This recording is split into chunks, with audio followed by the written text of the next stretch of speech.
Hello नमस्कार everyone. आप सभी को पता होगा कि कमिंग डे में यानी 22 जनवरी 2024 को अयोध्या में श्री राम मंदिर में प्राण प्रतिष्ठा होने वाला है।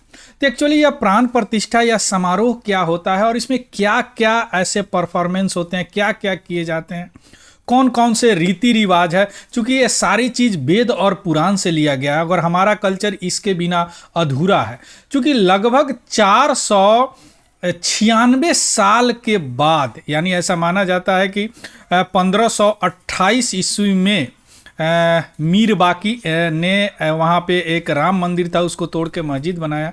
उसके बाद में इस तरह का 22 जनवरी 2024 को यह प्राण प्रतिष्ठा होने जा रहा है अयोध्या के राम मंदिर में। क्लियर। तो हम देखेंगे कि एक्चुअली यह प्राण प्रतिष्ठा होता क्या है, इसमें क्या क्या परफॉर्मेंस किए जाते हैं, कैसे यह होता है, क्या समारोह होता है, इन सारी चीज़ों को इस वीडियो के माध्यम से हम जानने का प्रयास करेंगे। क्लियर। चलिए शुरू करते हैं। सबसे पहले क्यों चर्चा में है, उससे पहले अगर आप नए हैं और इस वीडियो को देख रहे हैं तो प्लीज़ इस चैनल को सब्सक्राइब कीजिए। चलिए शुरू करते हैं क्यों चर्चा।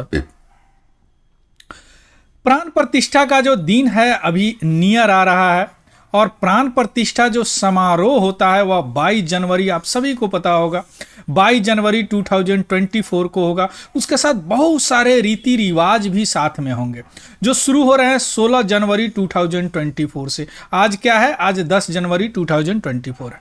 क्लियर। सो जो भी प्राण प्रतिष्ठा का बेसिक मीनिंग होता है, प्राण से पता चलता है। प्राण से क्या होता है, प्राण मीन्स लाइफ, प्रतिष्ठा मीन्स उसमें देना, यानी क्या होता है, giving life to idol means मूर्ति में लाइफ देना। अगर ऐसा मूर्ति में लाइफ देना, यह सिंपल चीज है ना, सिंपल इसका परिभाषा है प्राण प्रतिष्ठा के, लेकिन इससे यह जटिल चीज होता है। क्या होता है अभी हम देखेंगे। क्या क्या बहुत सारे रिचुअल होते हैं, बहुत सारे रीति रिवाज फॉलो किए जाते हैं जिनका अपना अपना महत्व है। क्लियर। तो एक्चुअली प्राण प्रतिष्ठा एग्जैक्टली होता क्या है, इसको कैसे किया जाता है, इसमें कैसे होता है कि एक वर्ष पर एक पूजा करने वाला भक्त आदमी प्राण, अपने लाइफ को एक भगवान में कैसे डाल देता है, इन सारी चीज़ों को हम देखने जा रहे हैं अभी। क्लियर। चलिए शुरू करते हैं। सबसे पहले क्या होता है प्राण प्रतिष्ठा। प्राण प्रतिष्ठा आपको पता ही होगा। प्राण प्रतिष्ठा क्या होता है, जो भी मूर्ति हैं उनको देवता में कन्वर्ट किया जाता है। और ये कब होता है, जब उनमें प्राण डाला जाता है। और प्राण डालने के बाद में भी वह, अगर कोई भक्त उनको प्रेयर करता है, प्रार्थना करता है, तो उनको सुनते हैं और वरदान वगैरह देते हैं, आशीर्वाद वगैरह देते हैं। नहीं तो केवल आइडल को, केवल मूर्ति को डालने से मूर्ति में यह शक्ति नहीं होती है कि वह आपका प्रेयर एक्सेप्ट करे, प्रार्थना एक्सेप्ट करे और आपको आशीर्वाद दे और वरदान दे। या केवल क्या होता है, जब उसमें प्राण प्रतिष्ठा आ जाता है। अब उसके लिए बहुत सारे स्टेज फॉलो किए जाते हैं जो 16 से शुरू हो रहे हैं, है ना। चलिए एक एक स्टेप की बात करते हैं, कैसे कैसे यह स्टेप होता है। सबसे पहला स्टेप की बात करें तो शोभा यात्रा निकाला जाता है। शोभा यात्रा, शोभा यात्रा मीन्स लूजली टर्म में बोलेंगे तो एक जुलूस निकाला जाता है उस मूर्ति के साथ, और वह जुलूस इस राम मंदिर में प्राण प्रतिष्ठा के लिए 17 जनवरी 2024 को निकाला जाएगा। इस जुलूस में क्या होते हैं, जितने भी उसमें शामिल होते हैं या ऑन लुकर है या अगल बगल के लोग हैं, वह मूर्ति को देखते हैं, उनको प्रणाम करते हैं, उनको चीयर्ड करते हैं, उनमें अपने श्रद्धा, इम्ब्यूइंग श्रद्धा देते हैं, एकदम असीम श्रद्धा देते हैं, जो जिससे डिवाइन स्ट्रेंथ होता है ना। इसको ग्रीटिंग करते हैं, उनको देखते हैं, उसमें अपना असीम श्रद्धा व्यक्त करते हैं। इम्ब्यूइंग में श्रद्धा होता है, असीम श्रद्धा जिसका कोई मेजरमेंट नहीं होता, है ना। तो इससे क्या होता है, एक चमत्कार होता है और स्टेटस, जो स्टैचू है, जो मूर्ति है, वह गॉड में कन्वर्ट हो जाता है। इसके लिए भी बहुत सारे, उसके बाद में क्या होती है, शोभा यात्रा के बाद में मंडप में मूर्ति को लाया जाता है। वहां पे बहुत सारे रीति रिवाज फॉलो किए जाते हैं प्राण प्रतिष्ठा के लिए। तो सबसे पहले क्या होता है, शोभा यात्रा। शोभा यात्रा में क्या होता है, लोग प्रणाम करते हैं, लोग अपनी और असीम श्रद्धा देते हैं, भगवान को देखते हैं, उसके बाद मंडप में उस मूर्ति को लाया जाता है। इस तरह शोभा यात्रा निकाले जाते हैं। अब जो प्राण प्रतिष्ठा है वह दोनों तरह के होता है। एक तो चलित मूर्ति में भी होता है और स्थिर मूर्ति में भी होता है। चलित मूर्ति मीन्स होता है कि जैसे हाउस होल्ड कोई मूर्ति अगर एक जगह से दूसरी जगह ले जा रहा है तो उसमें भी प्राण प्रतिष्ठा दिया जाता है, या कोई मूर्ति अगर फिक्स कर दिए तो उसमें भी प्राण प्रतिष्ठा किया जाता है। क्लियर। डॉक्टर सुरेंद्र नारायण झा जो प्रोफेसर है department of Veda at the Shri Lal Bahadur Shastri national Sanskrit university new Delhi के, उनके अनुसार प्राण प्रतिष्ठा के समान बहुत सारे मंत्र का उच्चारण किया जाता है, प्रार्थना किए जाते हैं कि लाइफ जो है मूर्ति में जाए, या कोई और मूर्ति से दूसरे मूर्ति में लाइफ आना है तो वो भी लाइफ आ जाए मंत्र से, या पॉसिबल है। क्लियर। कई बार होते हैं कि कोई मूर्ति अगर डैमेज हो गया, टूट गया, तो उसके जगह अगर दूसरा मूर्ति हम डालते हैं तो इसमें से लाइफ को इसमें ट्रांसफर हम करते हैं, है ना। ये भी मंत्रोच्चारण वेद पुराण से या पॉसिबल होता है according to doctor Surendra Narayan Jha.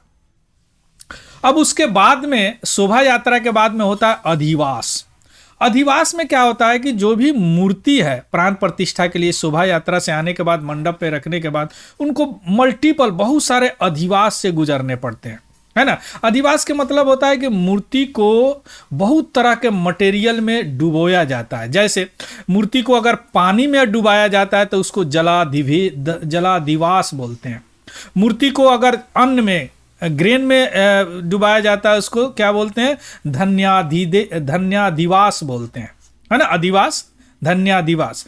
इस तरह इससे क्या होता है कि एक तो यह हो गया कि अधिवास। दूसरी बात कि अगर मूर्ति को बनाया जाता है, जैसे कर्नाटका के शिल्पकार बनाए हैं, तो उसमें बहुत सारे इंजरी होते हैं, चूंकि क्राफ्ट्समैन टूल अपना छेनी हथौड़ी इस्तेमाल करते हैं, तो अधिवास से क्या होता है कि हील अप हो जाते हैं, वो ठीक हो जाते हैं, है ना। और दूसरी बात कि अगर कोई मूर्ति में डिफेक्ट भी पाया जाता है तो अधिवास से क्या होते हैं उसे पता चल जाता है कि स्टोन में कोई डिफेक्ट तो नहीं है। सबमर्ज कराने से बहुत सारा के मटेरियल में सबमर्ज कराते हैं, तो दो मैं एग्जांपल दिया हूं आपको, है ना। तो शोभा यात्रा, अधिवास। उसके बाद होता है रिचुअल बाथ, यानी रीति रिवाजिक बात होता है ना। मीन्स क्या होता है, जब मूर्ति को क्या होता है एक बात स्नान कराया जाता है, उसके बाद उनका अभिषेक होता है। अब स्नान जो है वो भी बहुत तरह के मटेरियल में कराया जाता है ना। जैसे 108 टाइप के डिफरेंट मटेरियल से स्नान कराया जाता है। अगर भाई इस अयोध्या में देखे तो श्री राम को कराया जाएगा, है ना। जैसे पंचामृत से वाटर है जिसमें बहुत तरह के फ्रेगनेंस होते हैं, बहुत तरह के सुगंधित फ्लावर डाले जाते हैं, बहुत तरह के उसमें पत्तियां डाले जाते हैं, है ना। पानी होते हैं जो गाय के सींग से होकर गुजारे जाते हैं, उस पानी का भी इस्तेमाल होते हैं। आपको ईख का जूस का भी इस्तेमाल होते हैं, है ना।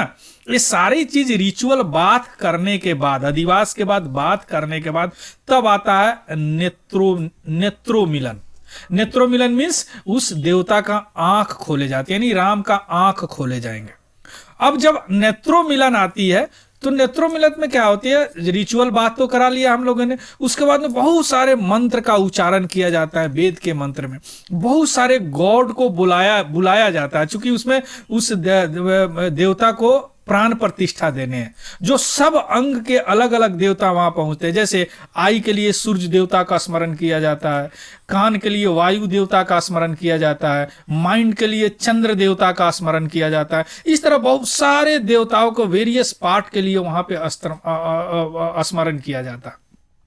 उसके बाद जब फाइनल स्थिति होता है कि उस मूर्ति का आंख को खोलने का, तो उस समय अंजन लगाया जाता है। अंजन जो है उसको कोहल भी कहते हैं, आई लाइनर समझिए, काजल करने वाला। अब जो काजल करने का जो स्टिक होता है वह बनाया जाता है गोल्ड नीडल का होता है, सोना का बनाया जाता है। और जो मूर्ति जो अंजन करने के लिए पीछे से लोग अंजन करता है और उसके बाद आंख खोलता है देवता को। चूंकि ऐसा माना जाता है कि अगर आगे से ऐसा किया जाए तो आंख खोलने का मान इतने तेज होते हैं प्राण प्रतिष्ठा के समय कि लोग उसको बर्दाश्त नहीं कर पाएंगे। तो पीछे से अंजन लगाया जाता है, यानी कोहल लगाया जाता है, काजल लगाया जाता है।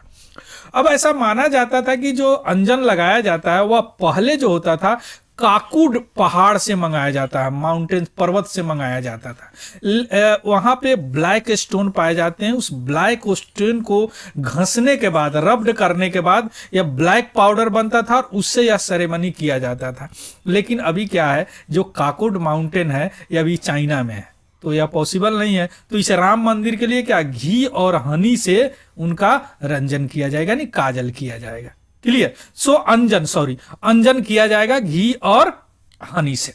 उसके बाद में डाइटी का आंख खुल जाएंगे और उनमें लाइफ आ जाएगा और जो भी डिवोटी है उनका प्रार्थना को स्वीकार करने लगेंगे, है ना। श्री राम। अब आता है कि यह जितने हम स्टेप अभी बात किए हैं आपके साथ, यह कहां मेंशन है, कहां से आ गया है। ऑफ कोर्स यह हमारे वेद में मेंशन है, बहुत सारे पुराण में इसका इलाबोरेटेड फॉर्म है, बहुत सारे विस्तार रूप में बताया गया है, जैसे मत्स्य पुराण, जैसे वमन पुराण, जैसे नारद पुराण। इस तरह कई पुराणों में इस प्राण प्रतिष्ठा को जो भी हम अभी चर्चा किए हैं रीति रिवाज के सारी की वर्णन किया गया है। अब सवाल उठता है कि क्या कोई ऐसा मूर्ति है जो बिना प्राण प्रतिष्ठा के वह प्रेयर आपका सुन सकता है? हाँ, दो मूर्ति है।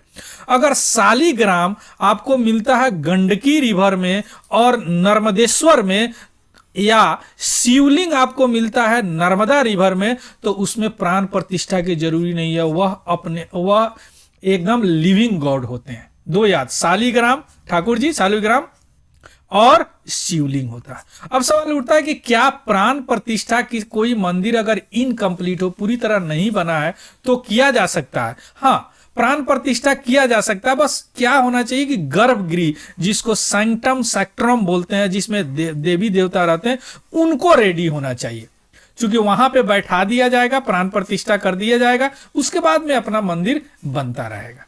क्लियर। अब आते हैं, देख लीजिए, यह हमारे मंदिर का थोड़ा सा एक गर्भगृह है, कुटु मंडप है, नृत्य मंडप है, रंग मंडप है। सीढ़ियों की चौड़ाई 16 फीट है। 2 लाख ईंटें सब पर लिखा हुआ है श्री राम न्यू में डाला गया। 161 फीट ऊंचा है यह मंदिर। लगभग 10 एकड़, कुल 10 एकड़ जमीन पे बना है। मंदिर परिसर कुल 57 एकड़ में है। मंदिर 10 एकड़ में बना है, 57 एकड़ में मंदिर। Clear. So this is all about the news. इसका भी पीडीएफ हमारे टेलीग्राम चैनल पे आपको मिल जाएगा, वहां से जाके आप इसको देख सकते हैं। So thank you, have a good day, happy learning and जय श्री राम।